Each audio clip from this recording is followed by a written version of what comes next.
गांव में चलोगे? क्यों? वो गांव वालों का फोन आया था, प्रोटेस्ट कर रहे हैं गांव में। प्रोटेस्ट किस बात का? अपना सरकारी स्कूल था ना, बंद हो गया। अरे यार, बंद नहीं हुआ हो, मर्ज हुए है। मर्ज मतलब? मर्ज मतलब अपना गांव में 2 सरकारी स्कूल थे, दोनों में बच्चे कम कम थे। अब दोनों को मर्ज करके एक स्कूल बना दिया। 2 स्कूल थे, हाँ। एक स्कूल बना दिया। हाँ, एक स्कूल वो तो बंद ही हुआ है। तो मैं इंग्लिश में बोल रहा हूँ। पूरे हरियाणा में 300 से ज़्यादा स्कूल बंद हो गए हैं। पूरे देश में 50,000 से ज़्यादा स्कूल बंद हो गए हैं। और ये तो शुरुआत है।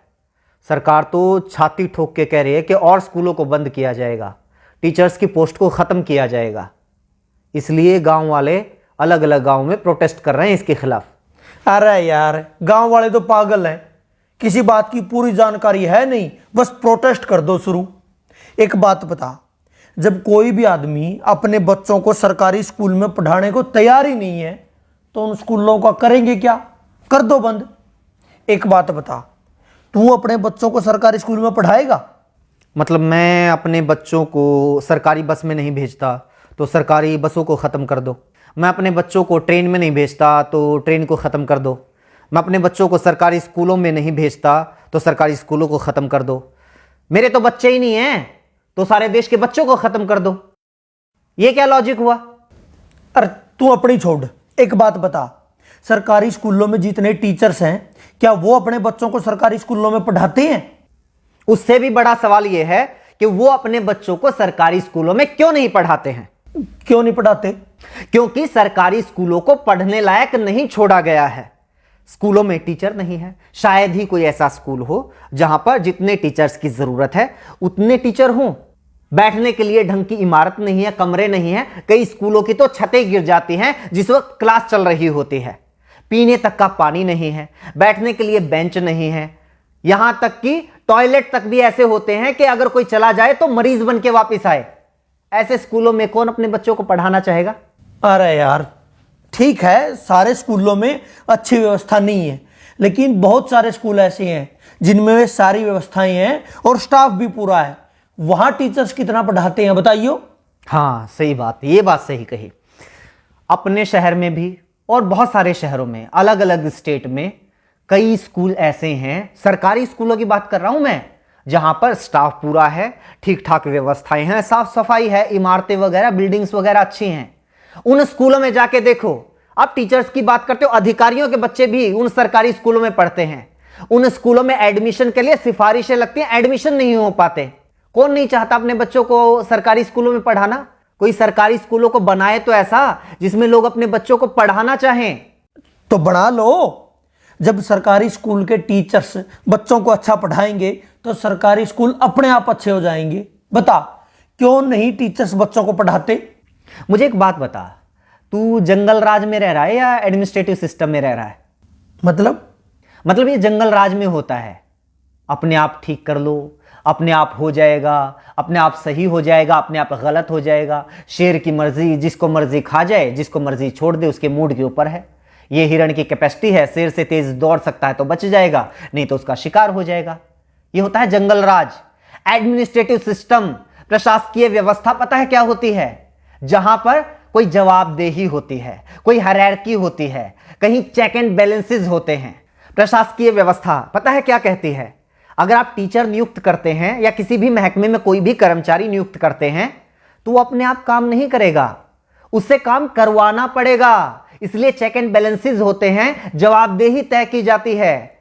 टीचर्स को अगर नियुक्त किया गया है तो वो काम नहीं करेंगे या काम करेंगे, ये देखने के लिए हेडमास्टर या प्रिंसिपल को नियुक्त किया जाता है। और सिस्टम ये मानकर चलता है कि वो प्रिंसिपल भी अपनी मर्जी से काम नहीं करेगा, उसके ऊपर भी बीओ की नियुक्ति होगी और वो भी अपनी मर्जी से काम नहीं करेगा।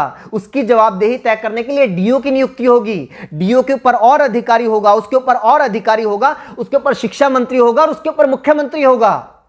यानी अगर कोई एक टीचर किसी स्कूल में सही से नहीं पढ़ा रहा है तो ये सिर्फ उस टीचर का फेलियर नहीं है, सिर्फ उसकी गलती, उसकी कमी नहीं है, ये पूरे के पूरे सिस्टम की, शिक्षा मंत्री की, मुख्यमंत्री तक की जिम्मेदारी है। ये पूरा का पूरा सिस्टम जब कोलैप्स होता है तब जाकर कोई कर्मचारी अपना काम सही से नहीं करता है। हद है यार, तुम तो ये कह रहे हो कि मतलब हिंदुस्तान के हरियाणा राज्य के जींद जिले के किसी तहसील के किसी गांव के किसी कोने में बने हुए सरकारी स्कूल में एक अध्यापक पढ़ा नहीं रहा तो उसके लिए जिम्मेदार शिक्षा मंत्री, उसके लिए जिम्मेदार मुख्यमंत्री है। उसका काम ही ये है। अगर शिक्षा मंत्री को यह नहीं पता है कि उसके टीचर्स ढंग से काम कर रहे हैं या नहीं कर रहे हैं, उनकी क्या जरूरतें हैं, क्यों अपना काम सही से नहीं कर पा रहे हैं, क्यों उसके स्कूलों से बच्चे कम हो रहे हैं, तो किसकी जिम्मेदारी होनी चाहिए? किस बात का शिक्षा मंत्री है वो? अगर वो अपने स्कूलों को सही से नहीं चला पा रहा है तो उसको हटाओ नौकरी से, किसी और को लगाओ। और क्या बात करते हो, सरकारी स्कूलों के टीचर्स अपना काम नहीं करते? यही सरकार होती है ना, यही सरकारी कर्मचारी होते हैं जब इन लोगों की ड्यूटी लगा दी जाती है कि जाके पता करो गांव में कितने लोग खुले में शौच करने के लिए जाते हैं। सुबह 4 बजे 5 बजे उठ के बाहर कौन पोटी करने के लिए जा रहा है, उनकी गिनती यही टीचर्स करते हैं। कभी परिवार पहचान पत्र बनाने में ड्यूटी लगा दी जाती है, कभी कावड़ियों की सेवा में लगा दी जाती है, कभी मेले और मंडियों में ड्यूटी लगा दी जाती है, और उन टीचर्स से यही सरकार काम लेती है। वो काम तो बड़े अच्छे से कर देते हैं टीचर्स। पता है क्यों? क्योंकि सरकार टीचर से वो काम करवाना चाहती है, शिद्दत से करवाना चाहती है, इसलिए वो काम करवा लेती है। लेकिन यही सरकार नहीं चाहती कि ये टीचर्स स्कूलों में पढ़ाएं।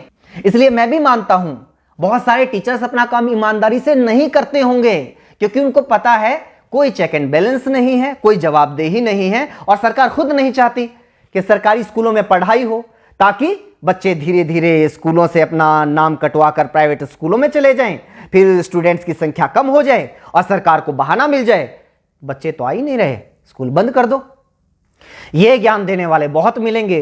टीचर्स पढ़ाना शुरू कर दो तो स्कूल अपने आप अच्छे हो जाएंगे। लोग रिश्वत लेना बंद कर दो तो अपने आप करप्शन खत्म हो जाएगा। लोग साफ सफाई रखने लग जाएं तो अपने आप स्वच्छता हो जाएगी। लोग प्रदूषण फैलाना बंद कर दें तो अपने आप पर्यावरण अच्छा हो जाएगा।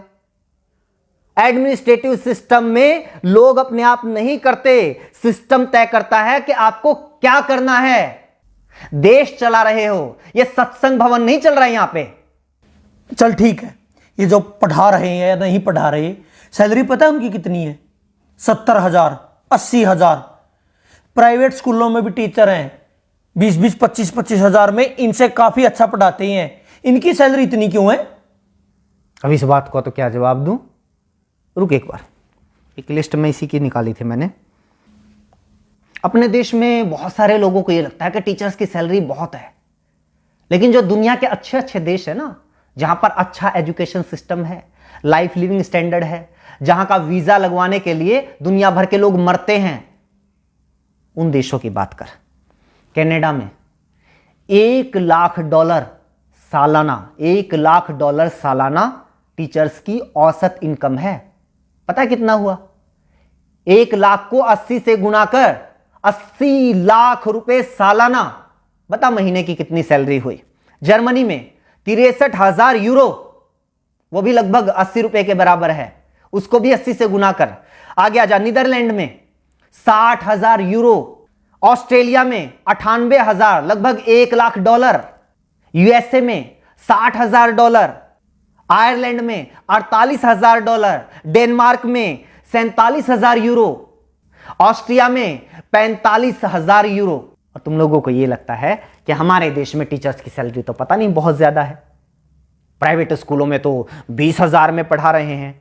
जब सरकारी स्कूल वालों की 20,000 रुपए सैलरी कर दोगे ना, तो फिर 10,000 वाले आएंगे, वो कहेंगे कि हम 10,000 में पढ़ाने के लिए तैयार हैं। और जब 10,000 सैलरी कर दोगे तो 5,000 वाले आएंगे, और जब 5,000 कर दोगे तो 500 रुपए वाले आएंगे कि हम 500 रुपए में पढ़ाने के लिए तैयार हैं। और जब 500 कर दोगे तो वो लोग भी आएंगे कि जी बस 2 टाइम की रोटी दे देना, हम तो उसी में पढ़ा लेंगे। और जब वो भी कर दोगे तो वो भी आएंगे कि रोटी की भी जरूरत नहीं है, सिर छुपाने के लिए बस छत दे देना तो हम पढ़ा लेंगे। कितना नीचे जाओगे? बनना तो अमेरिका कनाडा है, लेकिन नीतियां तुम्हें सोमालिया जैसी चाहिए। इसीलिए तो हमारे देश के जो अच्छे वैज्ञानिक हैं वो मौका मिलते ही विदेश में कट लेते हैं। अच्छे इंजीनियर विदेश में चले जाते हैं, और अच्छे पढ़ाने वाले भी विदेश में चले जाते हैं। दुनिया का ढंग का ऐसा कोई विकसित देश उठाकर देख लो, वहां पर शिक्षा मुफ्त होगी या फिर बहुत थोड़ा बहुत खर्च करके कोई भी अपने बच्चों को अच्छी शिक्षा दे सकता है। स्वास्थ्य सेवाएं मुफ्त होंगी या फिर थोड़े बहुत खर्चे पर कोई भी अपना इलाज करवा सकता है। हाँ, ये आई बात, मुफ्त स्वास्थ्य सेवाएं मुफ्त, शिक्षा मुफ्त, ट्रांसपोर्ट मुफ्त। ये जो मुफ्त की रेवड़ियों वाला सिस्टम है ना, यही गलत है। क्यों दो भाई मुफ्त? एक तो ये बात गलती से मुझसे ही निकल गई, फ्री। फ्री क्या होता है? तो सरकार को टैक्स देता है, हाँ 28% तक जीएसटी देता है, दूध दही तक के ऊपर भी टैक्स है, पानी तक के ऊपर टैक्स है, कहीं इनकम टैक्स, कहीं प्रॉपर्टी टैक्स, कहीं जुर्माना है, कहीं टोल टैक्स, गाड़ी लो तो टैक्स, सुई लो तो टैक्स, हवाई जहाज लो तो टैक्स, 50 तरह के टैक्स देता है। पैदा होने वाले बच्चे से लेकर मरने वाले आदमी तक इस देश में हर कोई टैक्स देता है। एक भिखारी से लेकर अडानी अंबानी तक इस देश में हर कोई टैक्स देता है। लेकिन बदले में सरकार क्या देती है? अगर बदले में सरकार हमारे बच्चे को एजुकेशन तक नहीं दे पाती, बदले में सरकार हमारे बच्चे को हेल्थ सर्विसेज तक नहीं दे पाती, तो किस बात का टैक्स भाई? बात पता है क्या है?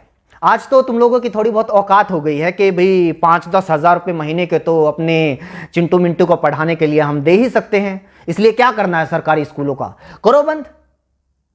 अपने चिंटू मिंटू की चिंता है, लेकिन वो जो मनरेगा के मजदूर हैं वो कहां से लेके आएंगे भाई 5-5, 10-10 हजार रुपए महीने की फीस? उनके बच्चे कहां पढ़ेंगे? मजदूरों के बच्चे, गरीब किसानों के बच्चे, उन लोगों के बच्चे कहां पढ़ेंगे जो लोग दिन में 100 रुपए कमा के लेके आते हैं और 80 रुपए का पौवा पी के सो जाते हैं बीवी को पीट के? वो बच्चे कहां जाएंगे? अगर ऐसी ही सोच कुछ साल पहले और लोगों की होती तो ना तो किसी मल्लाह के बेटे को अब्दुल कलाम देश के राष्ट्रपति बनना था और ना ही किसी चाय बेचने वाले के बेटे को प्रधानमंत्री बनना था। जाके पढ़ लो इन लोगों का इतिहास, जीवनियां। कौन से सेंट जोसेफ कॉन्वेंट स्कूल में पढ़े थे, इन्हीं सरकारी स्कूलों में पढ़ के इतने बड़े लोग बने हैं ये। और कॉन्वेंट स्कूलों में अपने बच्चों को पढ़ाकर चौड़ा होने वालों, याद रखना कुछ सालों के बाद अपने इन्हीं चिंटू मिंटू का नाम सरकारी कॉलेज, सरकारी यूनिवर्सिटी, सरकारी आईआईटी, सरकारी आईएएम, एनआईटी, सरकारी संस्थानों की लिस्ट में ढूंढते हुए मिलोगे। तब तो नहीं कहोगे कि ना हम तो अपने बच्चों को सरकारी यूनिवर्सिटी में नहीं पढ़ाएंगे, सरकारी कॉलेज में नहीं पढ़ाएंगे, हमें तो डीयू में एडमिशन नहीं चाहिए, पीयू में एडमिशन नहीं चाहिए, एमडीयू में केयू में एडमिशन नहीं चाहिए। तब भी पढ़ा लेना अपने बच्चों को प्राइवेट कॉलेज में या फिर प्राइवेट यूनिवर्सिटी में। पता है क्यों? क्योंकि प्राइवेट यूनिवर्सिटी से डिग्री करने वालों को तो मानते भी नहीं लोग कि ये सही डिग्री होगी, क्या पता फर्जी हो।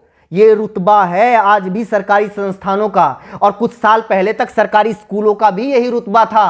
लेकिन धीरे धीरे धीरे धीरे हालात ऐसे कर दिए कि आज सरकारी स्कूलों को बंद करने की मांग वो लोग कर रहे हैं जो खुद सरकारी स्कूलों में पढ़कर यहां तक पहुंचे हैं। मेरा ऊपर क्यों गर्म हो रहा है? मैं तो ये कह रहा हूं कि मतलब सारा सिस्टम ही खराब है। हाँ तो सिस्टम को सुधारो ना। ये क्या बात हुई? सरकारी स्कूलों को बंद कर दो, सरकारी अस्पतालों को बंद कर दो, सरकारी बस सेवा को बंद कर दो, सरकारी रेलवे को बंद कर दो। भाई ये सारी चीजें अगर सरकारी बंद हो जाएंगी, ये सारी चीजें प्राइवेट हो जाएंगी, तो फिर सरकार क्यों सरकारी होनी चाहिए? 20,000 रुपए में शिक्षा मंत्री भी मिल जाएगा, 25,000 रुपए मुख्यमंत्री भी मिल जाएगा। असल में तो फ्री में मिल जाएगा। असल में तो उल्टा मुख्यमंत्री शिक्षा मंत्री बनने के लिए पैसे देने वाले लोग मिल जाएंगे। इनको भी ले आओ प्राइवेट। सिस्टम को सुधारने की बात करो ना। टीचर्स को दोष देके नहीं नहीं बंद करो, इनकी ज्यादा सैलरी है। वैसे जितना इनका काम है ना, इनके लिए तो 10,000 भी ज्यादा है। मतलब मेरा चाचा का लड़का है, सुबेरे 8-9 बजे स्कूल में जाना, 2-2:30 बजे वापिस आ जाइए हैं। संडे की छुट्टी, कई बार सैटरडे की भी छुट्टी, फिर होली दिवाली, मतलब छुट्टी पता नहीं कितनी छुट्टी होती हैं। तनख्वाह 60,000 70,000 रुपये। और यहाँ देखो दिन रात मतलब दुकान में काम करा, होली दिवाली कितने बार तो यार पता नहीं छुट्टी हुआ नहीं हुआ, 9-10 घंटे कम से कम दुकान खोलते हैं, दिन रात मेहनत करते हैं, तब जाके 2 पैसे आते हैं घर में।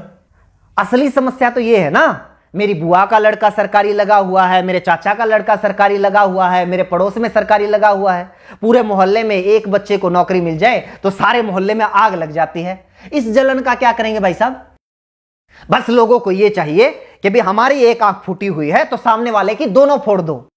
और सरकार भी इस बात को बहुत अच्छे से समझ रही है, इसलिए तुम लोगों को बताती रहती है टाइम टाइम पे कि आज हमने किसानों की दोनों आंखें फोड़ दी, आज हमने मुसलमानों की दोनों आंखें फोड़ दी, आज जाटों की फोड़ दी, आज पटेलों की फोड़ दी, आज बैंक वालों की फोड़ दी, और अब ये सरकारी टीचर्स की फोड़ रहे हैं। तुम लोग खुश? लेकिन नागरिक तो उस दिन बनोगे ना, व्यवस्था तो उस दिन सुधरेगी ना, देश तो उस दिन आगे बढ़ेगा ना, जब खड़े होके कहोगे कि जी सामने वाले की जो दोनों आंखें हैं वो सलामत रहनी चाहिए और मेरी एक आंख फूटी हुई है उसका इलाज करवाओ। तब पता चलेगा सरकार क्या करती है।